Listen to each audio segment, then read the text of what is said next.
Okay, Boker Tov. Today's Daf Yomi is Nedarim Daf Samach Tes. Today's Daf Yomi is short but tricky. So it's Nedarim Samach Tes, Nedarim 69. We're going to start on Samach Tes, Amud Aleph, 5 lines from the top. By Rava. So Rava asks the following question. We've been discussing the basic idea that the father and the husband, when the girl is a Nara Murasa, when she's a betrothed girl, that the father and the husband at that time they both have to annul the vow together. Before she's betrothed, the father can annul the vow, and after she's fully married, the husband can annul the vow. That's called hafara. In addition to hafara, there is hakama, that if one of them upholds the vow, then the vow is upheld, and they can no longer reject the vow. So by Rava asked the following question: Yesh she'ela b'hakim o ein she'ela b'hakim. So let's say the father or the husband upholds the vow. Are they then able to go to the chacham and make like a she'ela? A she'ela is when you go to the chacham and ask him to annul the vow. So can you go to the chacham and ask the chacham to annul your upholding of the vow?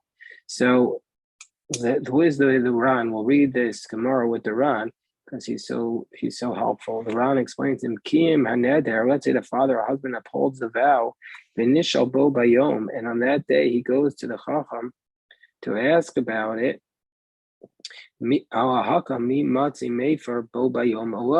So let's say he goes to the Chacham and he annuls the vow. Can he go and that day? Can he then go back and be made for that vow? Can he go now that he's rejected his upholding of the vow? Can he go back and now that he's revoked his upholding of the vow, can he go back and reject the vow that same day? But the next day, the Ran says it's obvious he can't reject it because then it's no worse than being silent. And then the Gemara goes on with the question: and intim solomar yesh she'ela b'hakim. If you want to say that you can revoke even after you uphold the vow, you can go back to the Chacham and annul your upholding of the vow. Then the question becomes: yesh she'ela b'hafer or ain't she'ela? Let's say you revoke the vow, the husband or the father revoke the vow. Are they able to go back and undo their revoking by going to a Chacham? And so this is how the Ran explains it. The Ran explains Nira be'enai. The Ran says that this is the way I understand it. To behave for lo shayach sheila. That he says clearly, just by rejecting it, we're not going to assume that this is the question of sheila. Nira be'enai to behave for lo shayach sheila. We're not going to assume that the concept of revoking a vow applies by hafara, by rejection. Dibishlama hakim ke'ein nidrahu, because it makes sense to say that upholding a vow is like a vow, but hafara lo. But rejecting a vow, that's not making a vow. Nevertheless, the Gemara's question is, shela b'hafer. Why is the Gemara asking about rejection? Mishum da hafara v'akama iskush hadadi, because the Torah compares the rejection and the upholding of their vow. And like we're going to say on Daf 76b, that this is based upon the verse, that the verse says, Ishayi kimenu v'ishayi farenu. So we might think that which could be upheld can also become rejected. And so therefore, the Gemara is asking, just like you can do she'ela, you can undo your upholding of the vow, can you also undo the rejection of the vow? Do we say, and this is the Ran's formulation, granted that you can't ask about afara afil hachi, you might think that there's no concept of ashela, but still in this case, because the two verses compare the two, maybe we do. Or maybe it doesn't apply. So that's the Gemara's question.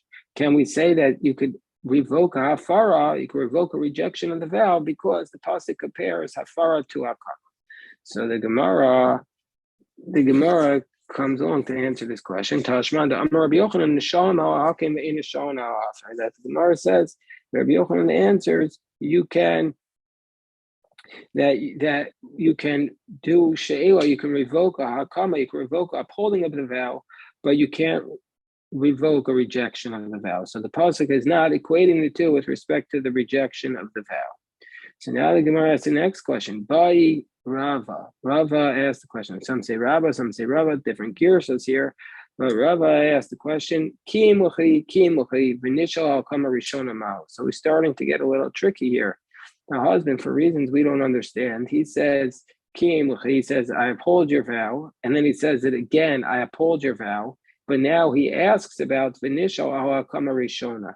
And now he asks about rejecting he wants to revoke his first upholding of the vow. So what's the question here? Let's look at the Ran again. The Ran, and see how the Ran explains it. Do we say, says the Ran, Mi Amrinan Kivan Be'ina the Afik Hakama Shnia Mipume, because at the time that he says the second Hakama, he says, I'm upholding your vow, Lo Chayle, but it's not applicable because he already upheld it once. So therefore, it can never Su Lo Chayle, it can never be applicable again. Or perhaps we say, hey, granted, at that moment it wasn't applicable because at that moment there was hakama kamaisi, there was already a first upholding, but once you rejected the first hakama, now the second one will fall into place. So even though it wasn't initially applicable, we're going to say that now it is applicable. So that's the Gemara's question. So Tashma, so the Gemara says that Rava answers the Amar Rava initial Arishona shnia chalav, that if he rejects the first one, the second one will be slide into place and be applicable. And the Ran connects it to a dispute we had earlier back on Daf Yud Ches, that this relates to the Mishnah the Shvua Shel Ochel, and there we say also Ki Mitchell Hakama Kamais Shnia Chol, that when you reject the first one, the second one will automatically fall into place. So the Ran connects us back to the Mishnah in Yud Ches and answers that question. So now we come to another question. Ba'i Rabba asked this question. And now is where we start to get around a very, very long run. It's a very tricky question to understand what the question is. Let's say the person says, Kiyim Luchi, Umufar Luchi. Let's say the person says, Kiyim Luchi, which means I'm upholding what you're saying. Umufar Luchi, but I reject your vow. And then the husband or the father says, Ulotichu Hakama, but this upholding will not be applicable, Elim Kin Choa Hafara, unless the rejection is applicable. Why would he say this? I don't know, but he speaks in this language. So the Ran says, what's the question? Again, let me repeat the language. He says, I'm upholding your vow, and I'm rejecting your vow. But the akama is not, the upholding of your vow will not take place unless the rejection of your vow takes place. So the Gemara explains, according to Rabbah, it's obvious that the hakama is not applicable. Rabbah says it's obviously not applicable because what was his language?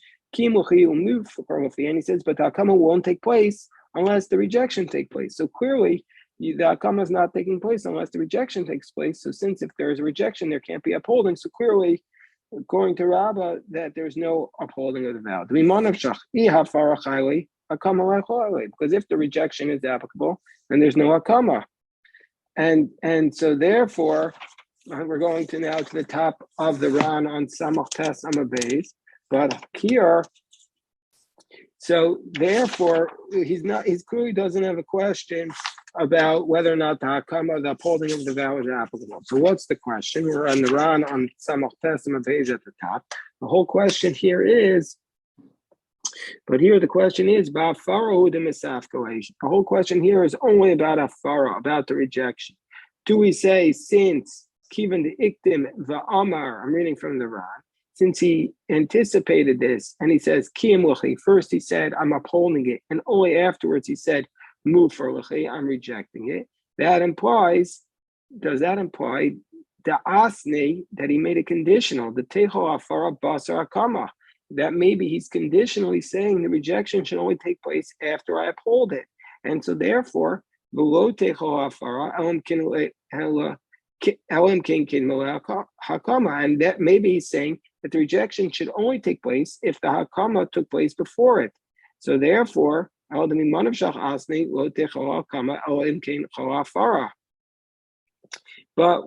we know that he also made a stipulation that the hakama doesn't take place unless the afara takes place, and so therefore, under these circumstances, we're going to say that it's as though he made a conditional stipulation on both of them, that maybe the Akama should take place and then the Hafara, and then he's rejecting it. Or do we say, and this is the 2 lines before the Ran gets wide, O Dilma, or perhaps we say Nihidam or Mufarlachi, Basar Kimlachi, Hafara Basar Akame Kavain, that even though he says that it'll be rejected after that Kama, it's not to tell us that the Hafara should take place after that Kama.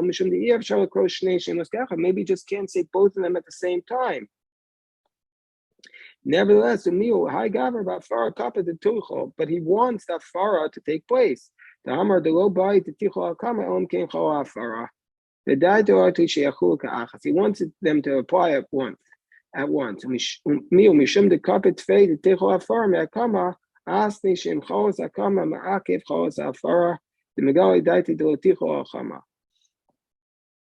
So therefore, under these circumstances, his intent is that the Hafara will be applicable or the Akama will not be applicable. So basically, in essence, his whole question is, what was his intent in saying the Chala and the Hafara at the same time? So again, the Ran is saying it's clearly obvious that the Akama is not going to be applicable, because he said that if the only way the Akama applies is if the Hafara applies, and if the Hafara applies, then clearly the Akama can't apply. So what's his question? The whole question, according to the Ran, is about the Hafara itself. Do we say that since he put the Akama before the Hafara, since he put the Akama prior to the Hafara, that proves that his intent was to make a conditional clause on the Hafara as well? That the only way the Hafara takes place is if there will be Akama beforehand. And since there's not possible to be Akama beforehand, therefore there's not possible to be Hafara. Or do we say, no, he only made the conditional clause about the Akama, but about the Hafara, he didn't make a conditional clause at all. And so therefore there is, even though there's no Akama, there is Hafara. And that's the way the Ran explains it. So the Gemara says, let's try to answer this question. Let's try to answer this question. How are we going to answer it? Tashmami Pukta to Rabbi Meir, Rabbi Yossi. Let's try and answer it from a dispute that Rabbi Meir and Rabbi Yossi have, that they had, which we remember from Masechas Tamura from the last cycle. What do we learn? Let's say we know, first of all, what's the laws of Tamura. The laws of Tamura is if a person has an animal that's consecrated to the altar, you're not allowed to do a Tamura. You're not allowed to exchange this animal with another animal. But if you do exchange it, the exchanged animal takes effect. It's effective, meaning to say the exchanged animal also becomes holy. The first animal retains its holiness, and the second animal becomes just as holy, as it becomes the same type of korban as the first animal. So let's say, says the Mishnah tomorrow, let's say you have 2 animals in front of you. One is an Ola animal and one is a Shlomim animal. And then you'd say this animal, and then you point at the third animal and you say this one is Harezu Tmuras Ola Tmuras Shlomim. You say this animal is the exchange of the Ola, exchange of the Shlomim. So it can only be exchanged once. So what is going to be the law with respect to that third animal? So Rabbi Meir says we tefos lashon rishon. Rabbi Meir says we grab a hold of the first thing you said. The first thing you said was this is an exchange of the Ola. Whereas Rabbi Yossi says, no, we don't say exchange. We don't say tefos lashon rishon. We say it gets the properties of both. And we said in the Gemara over there in Tamura that everybody admits that if he says first let it be an Ola and afterwards let it be a Shlomim, everybody says that it's an Ola first, because first it was an Ola. But because everybody would say tefos lashon rishon, even Rabbi Yossi, because even Rabbi Yossi would admit that since you can't say both at the same time, that Rabbi Yossi would admit that once it was exchanged for an Ola, you can't say that animal becomes a Shlomim. So therefore, also everybody would admit that if you said this will only be an Ola if it's also a Shlomim, everybody would say that animal gets the kedusha of both an Ola and a Shlomim, because there we're going to say under those circumstances the Tmuras Ola and the Tmuras Shlomim do apply at the same time. And so that animal would have to then graze, and then we're going to redeem it and give its money half to an Ola and half to a Shlomim. So where are they arguing about? They're only arguing about a case where he says, this case of our Mishnah, he says, Tmuras Ola, Tmuras Shlamim. There were mayors of the position that since he could have said Tmuras Ola Ushlamim, but instead he said Tmuras Ola Tmuras Shlamim, it's as though he said, let this one first apply and afterwards this one. That's what Rabbi Meir says. So therefore it's Tfos Lashon we make it an Ola, whereas Rabbi Yossi is of the position that since he says Tmuras Ola Tmuras Shlamim, it's possible that he made the mistake because he could have said, and therefore we have to ask him what was his intent. If he says my intent was for an O and a Shlamim, that he had the intent for both, then you let it graze and redeem it as both.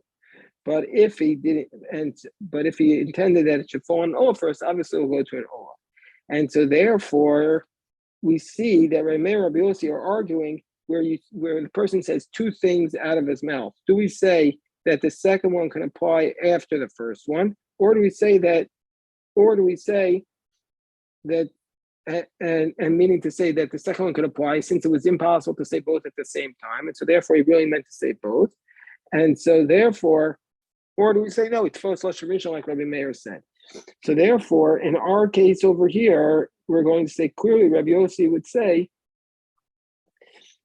that the Hafara would be applicable, and even Rabbi Meir, and therefore Rabbi Meir, in our case here, Rabbi Yossi would say that clearly we can answer the question that if it says Mufrochi, that he wasn't saying it after the Hakama, but he was saying it at once, and so therefore the Hafara is going to be applicable, and so maybe Rabbi Yossi would say that Hafara is applicable, whereas Rabbi Meir was saying no, we go by the first words, and meaning saying that the Hakama and the Hafara, the first Hakama, then the Hafara, and then the Hafara is not applicable.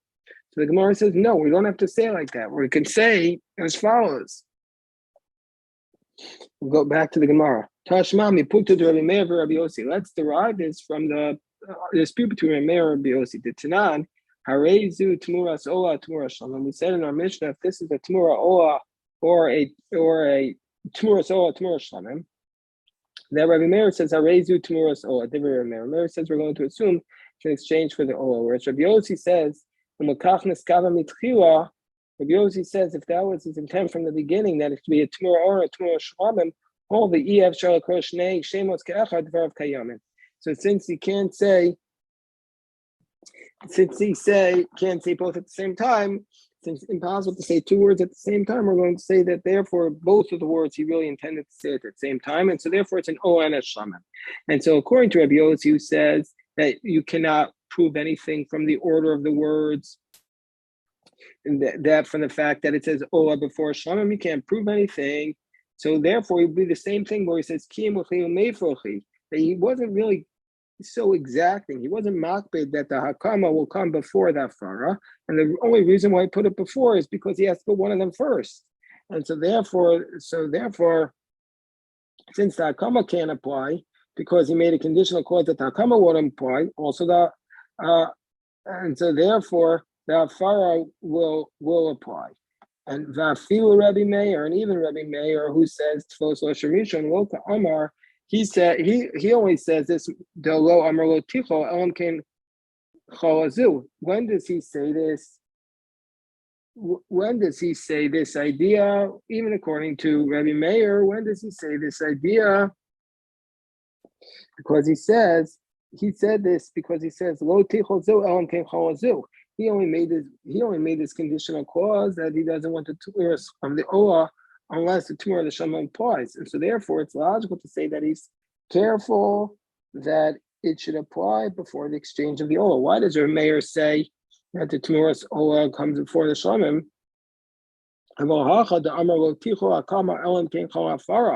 Meaning to say, Rabbi Meir, in the case of the Ola and the Shemim, he didn't make them conditional upon each other. And so therefore, that's why he's going to say that only the exchange with the Ola takes effect. But here he said he makes them conditional. Rameir would also admit that the Afara is applicable, even if it didn't take effect prior to the Kama, because it's not logical to say that in these circumstances he puts the Kama prior to the Afara, and he was makbid on it, because he's just the opposite. He wants that Kama not to be applicable without the Afara. So this case is not going to be the same as that Mishnah in Tamura. So now the Gemara asks a different question. Boy, Rabba or Rava, different Girsa. Let's say a father says to his daughter, or a husband who says to his wife, so there's different ways to read this question. We'll go with the simplest. So he says, he says at one time, he could read it as and he's saying that your vow should be upheld and rejected at the same time. But that's one way the Ran suggests. But the other way to read it, which is to my mind a little simpler, he says, he says it's upheld and rejected. And he says that at one time. So what's going to be the law? Do we say that for each one by itself, both for the Hakama and the Hafara, we should say that maybe he wanted one to come before the other, and so therefore one of them is applicable, and we don't know which one, or perhaps since he didn't put one before the other, maybe only the Hakama is applicable, and then he cannot do the Hafara afterwards. So the Gemara says, let's answer this question. Tashma da Amarava kol davar sheinu b'zeh zeh afilu ba'asach haseinu. So this relates us back to the Mishnah in Kedushin that we had said we learned in Kedushin and Dafnon that if a man betroths his wife or his daughter, or he wants to betroth. If one man wants to betroth a wife and a daughter, you're not allowed to marry a woman and her daughter. Or if he wants to betroth two sisters, you're also not allowed to marry two sisters. Then if he tries to betroth them both at the same time, then the Kedushin doesn't apply to either one of them. Just like you cannot betroth the daughter and afterwards the mother, or the opposite. And so too, just like you can't betroth two sisters, so too, you're not allowed to betroth them both at the same time. That's the principle.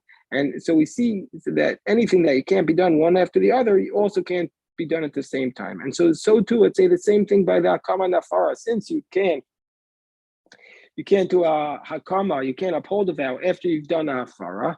And so too, after you've done a Hakama, you can't do a Hafara. And so too, after you've done a Hafara, you can't do a Hakama. So therefore, if he does both of them at the same time, neither one of them is applicable. And so therefore, we're going to say that under those circumstances, the vow is not going to be upheld and the vow is not going to be rejected. So that's the law. If a person says, if a person would for some reason say, we're going